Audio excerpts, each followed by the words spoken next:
Hello students, कैसे आप सब। आशा करता हूँ आप सब मज़े में होंगे। आज हम बेसिक ग्रामर का दूसरा दिन लेकर आप सबके सामने उपस्थित हैं। तो चलिए सबसे पहले देखते हैं some important definitions with example. इससे पहले हम आपको कुछ बेसिक चीज़ बताए हैं और आज दूसरा क्लास में कुछ बेसिक चीज़ बताएंगे। फिर से हम सब अगले क्लास में पार्ट्स ऑफ ए स्पीच पढ़ेंगे। तो चलिए वीडियो को स्टार्ट करते हैं। तो आज की क्लास में कुछ बेसिक चीज़ सब हम आपको बताएंगे और आज के इसी क्लास में बेसिक चीज़ को समाप्त करने की पूरी प्रयास करेंगे। तो चलिए देखते हैं सम इम्पोर्टेंट डिफिनीशंस। बस आप सब ये जो माउस देख रहे हैं ना, माउस का बटन तीर, इसके ऊपर आप देखते रहिए, बस आपको सारा कुछ समझ में आएगा। ठीक, जैसे कि हम यहाँ पे अभी क्या दिखा रहे हैं, some important definitions with examples. Okay, चलिए देखिए भैया, यहाँ पे है व्हाट इज वर्ड, मतलब शब्द क्या है। What is word. अब देखिए इसका डिफिनीशन है कि अ group of letters which make a sense is called word. इसका मतलब क्या हुआ? इसका मतलब हुआ अक्षरों का वह समूह जिसका एक अर्थ निकलता हो वही शब्द कहलाते हैं। नहीं समझ में आया? हम आपको अंडरलाइन करके समझाने की कोशिश कर रहे हैं, आप समझिएगा। देखिए क्या लिखा हुआ है, अक्षरों का वह समूह जिसका एक अर्थ निकलता हो तो वही शब्द कहलाते हैं। समझ में आया ना? कि अक्षरों का एक ऐसा समूह होनी चाहिए जिसका कोई अर्थ निकलेगा, वो क्या कहलाएगा? वर्ड कहलाएगा, यानी शब्द कहलाएगा। क्लियर है बात? तो अगर इंग्लिश की बात करें तो अ group of letters which make a sense is called word. ठीक, अक्षरों का वह समूह जिसका एक अर्थ निकलता हो तो वही शब्द कहलाते हैं या वर्ड कहलाते हैं। इसको कहने का मतलब ये हुआ, एग्जाम्पल से देखते हैं। CTA इसका अर्थ निकलता है? नहीं निकलता है। इसका डिफिनीशन कहता है कि जिसका एक अर्थ निकलता हो। जैसे CAT कैट, कैट का अर्थ क्या होता है? कैट माने बिल्ली, अर्थ निकलता है तो ये क्या कहलाएगा? शब्द कहलाएगा। जैसे कि आप यहाँ से देख सकते हैं, हम आपको अंडरलाइन करके दिखा देते हैं, देखिएगा यहाँ से देखिए, ये क्या है? CAT। अब CTA, अब CTA का मतलब क्या होता है आप हमें बताइएगा। भाई इसका कोई अर्थ नहीं निकलता है, इसीलिए ये क्या है? वर्ड नहीं है। वर्ड नहीं है। अब बात चलता है कि वर्ड ये नहीं है तो वर्ड कौन है। अब भैया यहाँ से अगर हम आपको बताने की कोशिश करें कि वर्ड कौन है तो ध्यान दीजिएगा, ये जो आप देख रहे हैं CAT कैट, कैट मतलब क्या होता है? बिल्ली होता है। तो ये क्या है? ये एक वर्ड है जिसका एक अर्थ निकल रहा है। इसका अर्थ क्या है? बिल्ली है। तो ये क्या है? ये एक वर्ड है। क्लियर, समझ में आ गया? चलिए आगे बढ़ते हैं। अब यहाँ से देखिए, आप देख सकते हैं DGO। अब इसका अर्थ क्या होता है? DGO का अर्थ क्या होता है? और इसका तो कोई अर्थ ही नहीं निकलता है, इसका मतलब ये वर्ड नहीं है। क्लियर? अच्छा, अब ये वर्ड नहीं है तो आगे देखिए यहाँ से क्या लिखा है? DOG। अब DOG का मतलब क्या? डॉग। डॉग मतलब क्या होता है? कुत्ता, अर्थ निकल रहा है। इसका मतलब क्या है? ये जो है वर्ड है। मतलब जिसका अर्थ निकलता हो वही क्या कहलाएगा? वर्ड कहलाएगा। आशा करता हूँ आप सबको ये चीज़ समझ में आ गया होगा। आगे बढ़ते हैं। अगर किसी को नहीं आया है तो कमेंट करिएगा, मैं आपको फिर से बताने की कोशिश करूँगा। ठीक, अब ये भी एग्जाम्पल है। कूब, जैसे कि इसका अर्थ नहीं निकलता है, बुक का निकलता है, तो ये वर्ड कहलाएगा। तो फाइनल एक बार और हम बात कर लेते हैं वर्ड, फिर आगे बढ़ेंगे। व्हाट इज वर्ड, शब्द क्या है? अ group of letters which make a sense is called word, यानी अक्षरों का वह समूह जिसका एक अर्थ निकलता हो वही शब्द कहलाते हैं। जैसे कि CAT, DOG, BOO की बुक, ETC। चलिए आगे बढ़ते हैं और सीखते हैं व्हाट इज जम्बलेट लेटर। अब जम्बलेट लेटर क्या है? देखिए जम्बलेट लेटर का जो यहाँ पे हम आपको डिफिनीशन दिए हैं, वो डिफिनीशन से आप समझिए कि जम्बलेट लेटर क्या है। ठीक है, अब देखिए यहाँ से डिफिनीशन दिया गया है, हम आपको अंडरलाइन करके समझाते हैं। A group of letter there is no definite meaning is called jumbled letter. क्या समझ में आया? कि अक्षरों का वह समूह जिसका कोई निश्चित अर्थ नहीं निकलता हो। बात क्या समझ में आया? यहाँ पे मिसटाइपिंग हुआ है, यहाँ पे नहीं होनी चाहिए। क्या होनी चाहिए? नहीं होनी चाहिए। जिसका एक निश्चित अर्थ नहीं निकलता हो वही क्या कहलाता है? जम्बलेट लेटर कहलाता है। क्लियर, समझ में आ गया बात? तो अक्षरों का एक वो ऐसा समूह जिसका कोई डिफिनिट मीनिंग या निश्चित अर्थ नहीं निकलता हो क्या कहलाता है? जम्बलेट लेटर। यहाँ से आप देख सकते हैं कि अक्षरों का वह समूह जिसका कोई निश्चित अर्थ, और अर्थ के बाद क्या होगा? नहीं। जिसका कोई निश्चित अर्थ नहीं, उसके बाद होगा निकलता हो, वही जम्बलेट लेटर कहलाते हैं। अर्थ के बाद नहीं छूट गया है टाइपिंग में, तो आप यहाँ से हम जोड़ दिए हैं कि जिसका कोई निश्चित अर्थ नहीं निकलेगा वो क्या कहलाएगा? जम्बलेट लेटर। इसको हम एग्जाम्पल से समझेंगे, बस आप सब समझते चलिए। इसको हम इरेज कर देते हैं। देखिए आगे बढ़िए, एग्जाम्पल लेते हैं। हम आपको क्या बताए हैं? जिसका कोई निश्चित अर्थ नहीं निकलता है। तो अगर आप ध्यान से देखें ना, यहाँ से देखिए, KOOB कूब, क्या इसका अर्थ निकलता है? नहीं निकलता है। BTA इसका अर्थ नहीं निकलता है? नहीं निकलता है। जैसे EPN CTA इसका अर्थ नहीं निकलता है। तो ये सब जो है आपको ये सब का सब क्या कहलाएगा? ये सब जम्बलेट लेटर कहलाएगा, मतलब जिसका अर्थ नहीं निकलता है। क्लियर? चलिए आगे बढ़ते हैं। जिसका कोई अर्थ नहीं निकलेगा वो क्या कहलाएगा? जम्बलेट लेटर। चलिए अब मेन पॉइंट पे आ गए हम सब। क्या है? What is sentence? अब सेंटेंस क्या होता है? देखिए, व्हाट इज सेंटेंस। अब सेंटेंस क्या है? तो यहाँ से अगर हम बात करें डिफिनीशन की, तो लिखेंगे अ group of word which make a complete sense is called sentence. ठीक, यानी शब्दों का वह समूह, ये जो है ना, ये क्या है?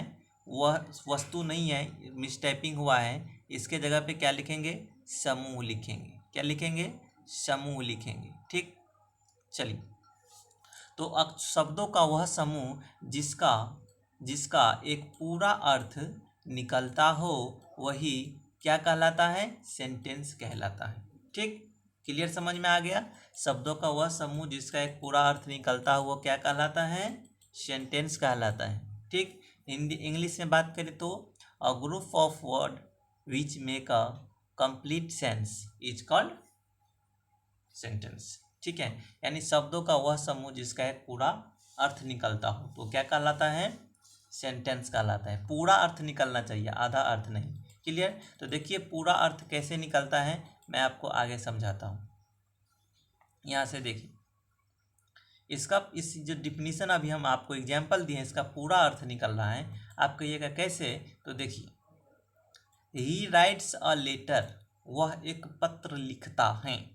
क्या? वह एक पत्र लिखता है। पूरा सेंटेंस, पूरा बोध हुआ कि नहीं हुआ? पूरा अर्थ निकल रहा है, बीच में कुछ थोड़े छूट रहा है। वह एक पत्र, उसके बाद नहीं कुछ लिखा है, ऐसे थोड़े है। पूरा लिखा हुआ है कि ही राइट्स अ लेटर, वह एक पत्र लिखता है। जैसे सीता सिंग्स अ सॉन्ग, तो पूरा है, सीता एक गीत गाती हैं, तो पूरा लिखा हुआ है। सीता एक या गीत यहाँ से थोड़ी भी ना छोड़ दिया गया है, पूरा वाक्य लिखा है, पूरा सेंटेंस है। तो इसका कंप्लीट सेंस, पूरा अर्थ निकलता है, तो वह क्या कहलाएगा? सेंटेंस कहलाएगा। जैसे कि आई प्ले फुटबॉल, मैं फुटबॉल खेलता हूँ, तब मैं फुटबॉल से थोड़े ना छोड़ दिया गया है, खेलता हूँ, मतलब पूरा वाक्य निकल रहा है। तो ये क्या कहलाएगा? सेंटेंस कहलाएगा। जिसका पूरा वाक्य निकलता है, जैसे पूरा सेंटेंस अर्थ निकलता है, वो क्या कहलाएगा? सेंटेंस कहलाएगा। ठीक है, तो एक बार और हम इसको रिपीट कर देते हैं कि ये कैसे हैं। देखिए, ही राइट्स अ लेटर, वह एक पत्र लिखता है, तो यहाँ पे पूरा इसका अर्थ निकल रहा है, तो ये क्या कहलाएगा? सेंटेंस कहलाएगा। सीता सिंग्स अ सॉन्ग, पूरा अर्थ निकलता है, ये कहलाएगा सेंटेंस। आई प्ले फुटबॉल, पूरा अर्थ निकलता है, तो ये सब क्या कहलाएगा? सेंटेंस कहलाएगा। क्लियर? चलिए आगे बढ़िए। अब यहाँ से हम बात करेंगे how many parts of sentence. अब सेंटेंस का कितना पार्ट, अब ये बात करेंगे। देखिए, how many parts of sentence.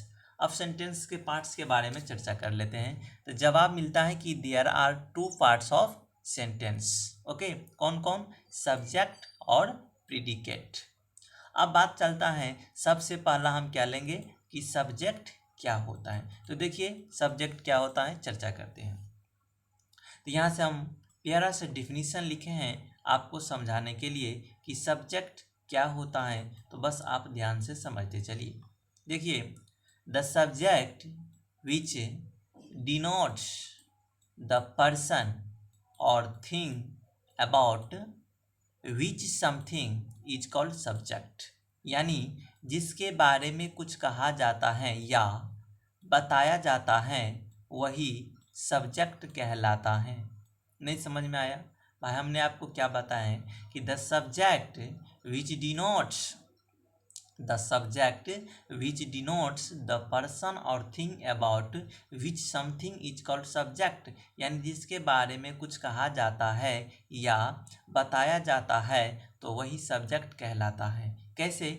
चलिए देखते हैं किसके बारे में क्या कहा जाता है और क्या बताया जाता है। देखिए एग्जाम्पल से, राम रीड्स इंग्लिश, राम अंग्रेजी पढ़ता है। तो हम किसके बारे में बता रहे हैं? राम के बारे में बता रहे हैं कि राम अंग्रेजी पढ़ता है। तो मेरा जो डिफिनीशन कहता है ना कि जिसके बारे में कुछ कहा जाता है या बताया जाता है तो वही सब्जेक्ट कहलाता है। तो यहाँ से देखिए, राम रीड्स इंग्लिश, राम अंग्रेजी पढ़ता है, तो हम राम के बारे में कह रहे हैं। तो मेरा डिफिनीशन कहता है कि जिसके बारे में कुछ कहा जाता है या बताया जाता है वो सब्जेक्ट कहलाता है। तो अभी हम राम के बारे में कह रहे हैं कि राम अंग्रेजी पढ़ता है, तो यहाँ पे आपको राम क्या हो जाएगा? सब्जेक्ट हो जाएगा। नहीं समझ में आया? तो यहाँ से राम को क्या कहेंगे आप? सब्जेक्ट कहेंगे, क्योंकि हम राम के बारे में यहाँ पे बताते हैं। तो राम यहाँ से क्या कहलाएगा? सब्जेक्ट कहलाएगा। क्लियर? चलिए और एग्जाम्पल लेते हैं।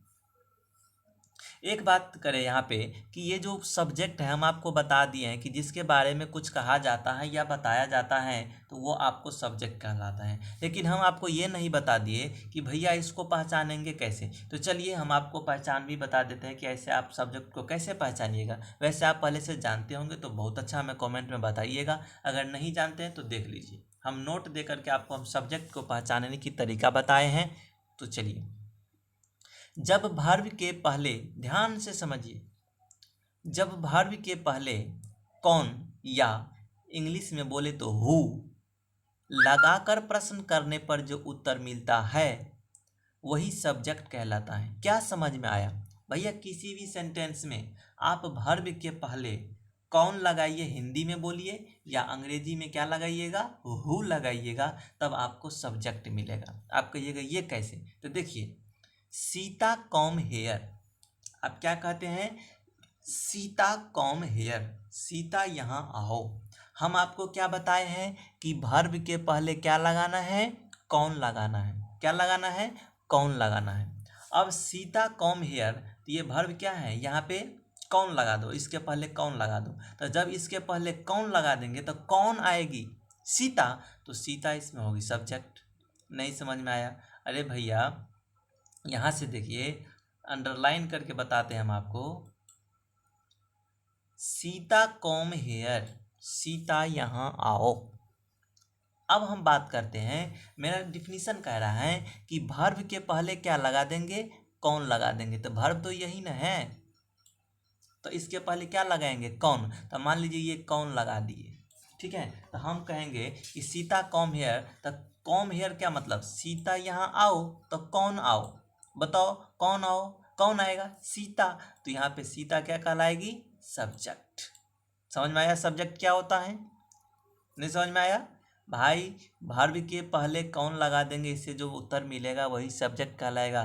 जैसे कि सीता कॉमियर है ना, तो सीता यानी कॉम क्या है? वर्ब है, तो इसके पहले कौन लगा देंगे तो क्या मिलेगा? सीता। तो सीता होगी सब्जेक्ट। चलिए अब बात चलते हैं कि सब्जेक्ट होते कितने प्रकार के हैं। तो देखिए, how many kinds of subject, answer मिलता है there are 6 kinds of subject. कौन कौन? Noun subject, pronoun subject, infinitive subject. आगे देख लेते हैं क्या सब हैं। Noun understood subject, noun understood subject, gerund subject और फ्रेजल सब्जेक्ट। तो ये आपको 6 प्रकार का क्या हो जाता है? सब्जेक्ट हो जाता है। तो चलिए एक एक कर को सबको एक एक करके क्या करेंगे, हम सीखेंगे। तो सबसे पहला मेरा क्या है? Noun subject.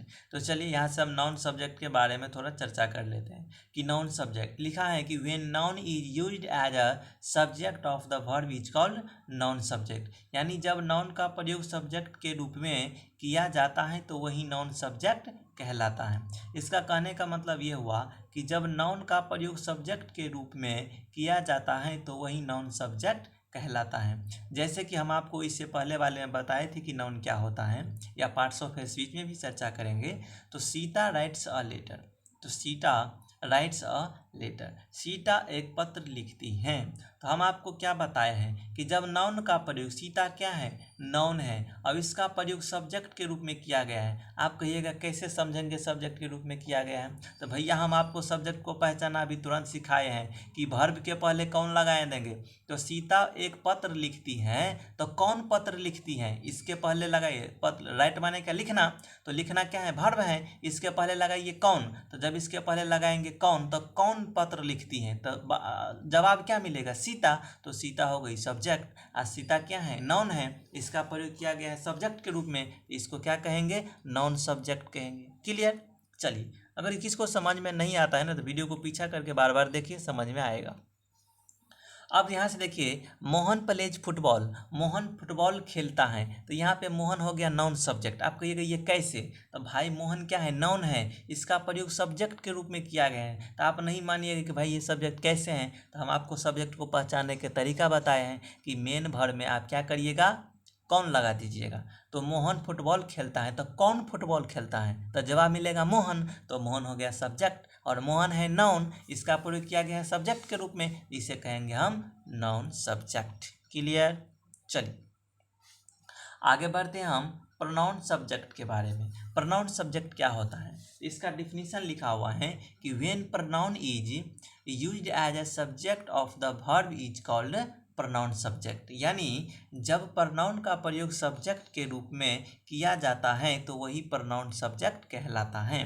जैसे वी आर प्लेइंग, यहाँ पे देखिए वी क्या है, प्रोनाउन है। प्रोनाउन का प्रयोग किस लिए किया जाता है, नाउन को रोकने के लिए किया जाता है, ठीक है, ताकि बार बार नाम लेने से सुंदरता खत्म हो जाता है, इसीलिए नाउन के बदले में किसका प्रयोग किया जाता है, प्रोनाउन का प्रयोग किया जाता है। तो प्रोनाउन का पार्ट हम सब पढ़ेंगे, बस इतना अभी ये समझिए कि वी क्या है, प्रोनाउन है, इसका प्रयोग सब्जेक्ट के रूप में किया गया है, ठीक है। वी आर प्लेइंग, हम लोग खेल रहे हैं, तो इसको क्या कहेंगे, प्रोनाउन सब्जेक्ट कहेंगे। ओके, चलिए थोड़ा फास्ट में चलते हैं। अब इन्फिनिटिव सब्जेक्ट क्या है, व्हेन इन्फिनिटिव, इन्फिनिटिव का मतलब क्या होता है, जब वर्ब V1 के पहले टू लगा देते हैं तो ये इन्फिनिटिव बन जाता है, ठीक है। Is used as a subject of the verb is called infinitive subject. इसका कहने का मतलब ये हुआ कि जब 2+V1 का प्रयोग, जब 2+V1 का प्रयोग सब्जेक्ट के रूप में किया जाता है तो वही इन्फिनिटिव सब्जेक्ट कहलाता है। क्या करेंगे सब्जेक्ट के रूप में, 2+V1 से स्टार्ट रहेगा। जैसे मैं एग्जांपल से, to play is good, to play से स्टार्ट है, बस आपको शुरू में देखना है, टू प्ले से स्टार्ट है, तो इसको क्या कहेंगे, इन्फिनिटिव सब्जेक्ट। क्योंकि मेरा डिफिनीशन ही कहता है कि जब 2+V1 का प्रयोग सब्जेक्ट के रूप में किया जाता है तो वही इन्फिनिटिव सब्जेक्ट कहलाता है। यहाँ से 2+V1, प्ले क्या है, वर्ब का पहला रूप है, तो 2+V1 हुआ सब्जेक्ट के रूप में, तो टू प्ले इज गुड, तो यहाँ से क्या कहेंगे, ये क्या है, इन्फिनिटिव सब्जेक्ट है। क्लियर। मतलब 2+V1 रहेगा शुरू में तो इन्फिनिटिव सब्जेक्ट कहलाएगा। नाउन अंडरस्टूड सब्जेक्ट क्या होता है, when adjective is used as a subject of the verb is called noun understood subject. यानी जब एडजेक्टिव का प्रयोग सब्जेक्ट के रूप में किया जाता है तो वही नाउन अंडरस्टूड सब्जेक्ट कहलाता है। कहने का मतलब नहीं समझ में आया कि जब एडजेक्टिव का प्रयोग हम सब्जेक्ट के रूप में किया करेंगे तो वह क्या कहलाएगा, नाउन अंडरस्टूड सब्जेक्ट कहलाएगा। लेकिन इससे पहले कुछ नोट देख लेते हैं एडजेक्टिव के बारे में। देखिए, जब किसी एडजेक्टिव के पहले द लगा दिया जाता है तब वह नाउन बन जाता है, तब इसका प्रयोग नाउन के रूप में किया जाता है। क्या आपको समझ में आया कि जब किसी एडजेक्टिव के पहले द लगा देंगे तो वो नाउन बन जाएगा, तब उसका उपयोग क्या करेंगे, सब्जेक्ट के रूप में करेंगे, ठीक है। तब वही नॉन अंडरस्टूड सब्जेक्ट कहलाता है। जैसे कि पुअर, पुअर क्या है, गरीब, एडजेक्टिव है, इसके पहले द लगा दिए तो ये नॉन बन गया। जैसे कि ब्लाइंड मतलब अंधे लोग, द लगा दिए, ठीक है, तो ये नॉन बन गया। रिच के पहले द लगा दिए, नॉन बन गया। डिफ के पहले द लगा दिए, नॉन बन गया। लेम है, एडजेक्टिव इसके पहले लगा दिए द, तो ये क्या बन गया, नॉन बन गया। मतलब poor, bland, rich, deep, lame ये सब क्या है, एडजेक्टिव है, लेकिन सबके पहले द लगा दिया गया है तो क्या बन गया, नॉन बन गया। चूंकि आपका डिफिनीशन ही कहता क्या है, देखिए, जब किसी एडजेक्टिव के पहले द लगा दिया जाता है तब वो नॉन बन जाता है, तब इसका प्रयोग नाउन के रूप में किया जाता है। तो वही क्या कहलाता है, नॉन अंडरस्टूड सब्जेक्ट कहलाता है। तो ये सभी एडजेक्टिव हैं, सबके पहले देखिए द लगा दिए हैं हम, तो वो सब क्या बन गया, नॉन बन गया। तो अब तो इसका उपयोग हम सब्जेक्ट के रूप में करेंगे, तो वही कहलाएगा नॉन अंडरस्टूड सब्जेक्ट। जैसे कि द पुअर आर अनहैप्पी, गरीब लोग क्या हैं, गरीब लोग दुखी हैं, तो गरीब लोग दुखी हैं, तो यहाँ से द पुअर क्या हो गया आपको, ये नॉन का एडजेक्टिव के पहले द लगा दिए हैं तो नॉन बन गया। इसको हम कौन सा सब्जेक्ट कहेंगे, यहाँ से देख लीजिए, नॉन अंडरस्टूड सब्जेक्ट कहेंगे। कब कहेंगे नॉन अंडरस्टूड सब्जेक्ट, जब एडजेक्टिव के पहले द लगाकर उसका प्रयोग सब्जेक्ट के रूप में करेंगे तो ये नॉन अंडरस्टूड सब्जेक्ट कहलाएगा। क्लियर, जिसको समझ में नहीं आया पीछे करके एक बार फिर से देखिए वीडियो को।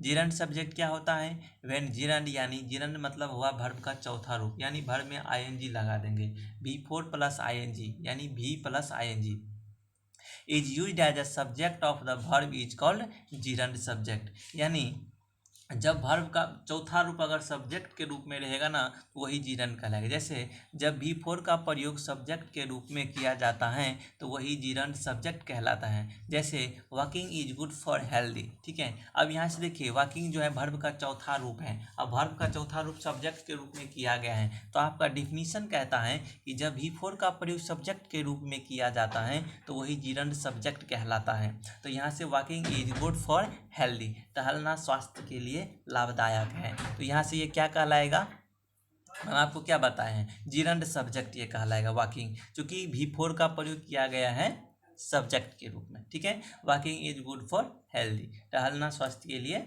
अच्छा है या लाभदायक है। अब देखिए यहाँ से तो आपको ये भी समझ में आ गया कि जिरंड सब्जेक्ट क्या होता है। कोई पूछेगा जिरंड सब्जेक्ट क्या होता है, जब V4 का प्रयोग सब्जेक्ट के रूप में रहता है तब उसे हम कहते हैं जिरंड सब्जेक्ट। अफ्रेजल सब्जेक्ट क्या होता है, अफ्रेजल का मतलब क्या, इवेन फ्रेजल मतलब WH word, how, when, where, उसके बाद टू और फिर भी one is used as a subject of the verb is called phrasal subject. यानी जब हाउ या व्हेन या where plus to plus V1 का प्रयोग सब्जेक्ट के रूप में किया जाता है तो वही पुल या फ्रेजल सब्जेक्ट कहलाते हैं। इसका जो सूत्र है वह है WH वर्ड, इसका क्या WH word plus to plus V1, इतना चीज़ शुरू में रहेगा तो उसे हम क्या कहेंगे, फ्रेजल सब्जेक्ट कहेंगे। यहाँ से देखिए वेयर टू गो, एग्जाम्पल के लिए WH वर्ड, तो देखिए WH वर्ड ये है, उसके बाद क्या है टू, तो देखिए टू है, उसके बाद V1, तो देखिए V1 है, तो ये क्या कहला है, where to go, where to go, तो ये क्या कहलाएगा, फ्रेजल सब्जेक्ट। जैसे WH word plus to plus V1 का प्रयोग सब्जेक्ट के रूप में है। हाउ टू रीड, हाँ ये सब क्या है, वेयर टू गो, हाँ हाउ टू रीड, जैसे how to speak, how to come, मतलब आपको ये देखना है ना कि हाउ टू और V1 का प्रयोग शुरू में होनी चाहिए, ठीक, तो वो क्या कहलाएगा, फ्रेजल सब्जेक्ट कहलाएगा। ETC ले लीजिए। अब देखेंगे how to speak English is a problem, देखिए हाउ टू स्पीक, स्पीक क्या है, वर्ब का पहला रूप है, तो हाउ टू और V1 सब्जेक्ट के रूप में किया गया है, तो ये क्या कहलाएगा, फ्रेजल सब्जेक्ट कहलाएगा। तो how to speak English is a problem, तो यहाँ से आपको हाउ टू स्पीक क्या हो जाएगा, फ्रेजल सब्जेक्ट हो जाएगा। तो मतलब how plus to plus V1 का प्रयोग जब सब्जेक्ट के रूप में रहेगा तो उसे कहेंगे हम फ्रेजल सब्जेक्ट। चलिए आगे बढ़ते हैं। अब देखते हैं प्रीडिकेट क्या होता है, तो except subject all words are called known as predicate, यानी सब्जेक्ट को छोड़कर बाकी सभी शब्द प्रीडिकेट कहलाते हैं। कैसे, देखिए ये सब बेसिक चीज़ सब है। जैसे आई गो टू पटना, ठीक है, इसमें आप सब्जेक्ट को छोड़ दीजिए, सब्जेक्ट क्या है, आई है, हम आपको बताए थे ना सब्जेक्ट को पहचानना, तो इसमें सब्जेक्ट को छोड़ दीजिए और बाकी हम आपको अंडरलाइन करके समझाते हैं। यहाँ से देखिए यहाँ पे आप सब्जेक्ट को छोड़ दीजिए, बाकी क्या सब बच गया, गो टू पटना, तो ये सब क्या कहलाएगा, प्रीडिकेट कहलाएगा। यानी सब्जेक्ट को छोड़कर बाकी जो बच जाएगा वो क्या कहलाएगा, प्रीडिकेट कहलाएगा। क्लियर। चलिए उसी तरह से यहाँ पे भी होगा, उसी तरह से यहाँ पे जैसे सीता हैज अ पेन, ठीक है, तो सीता को सब्जेक्ट को छोड़ दीजिए, बाकी जो बच गया वो क्या कहलाएगा आपको, कमेंट साहब। तो चलिए, तो यहाँ से हम बात कर रहे थे कि सीता हैज अ पेन, तो यहाँ पे आप क्या करिए, सीता को छोड़ दीजिए, सब्जेक्ट को छोड़ के बाकी जो बच गया वो क्या कहलाएगा, प्रीडिकेट कहलाएगा। बस हो गया। अब व्हाट इज ऑब्जेक्ट। अब ऑब्जेक्ट क्या है, ऑब्जेक्ट को पहचानना भी सिखाएंगे और ऑब्जेक्ट क्या होता है वो भी सिखाएंगे। जैसे the consequence of the verb is called object. An object यानी जिस पर क्रिया का फल पड़ता हो तो वह ऑब्जेक्ट कहलाता है। क्लियर। अब यहाँ से देखिए,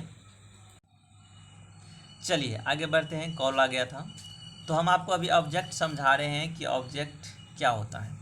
what is object. The consequence of the verb is called object, यानी जिस पर क्रिया का फल पड़ता हो तो वह क्या कहलाता है, ऑब्जेक्ट कहलाता है। आपको एग्जाम्पल से समझ में नहीं आएगा, बट हम आपको इसको पहचानने की तरीका बताएंगे। देखिए, आई राइट अ नोवेल, यहाँ से अ नोवेल क्या है, ऑब्जेक्ट है। जैसे वी प्ले फुटबॉल, फुटबॉल क्या है, ऑब्जेक्ट है। आप कहिएगा सर आप कैसे पहचानेंगे, देखिए आप भी पहचान जाइएगा।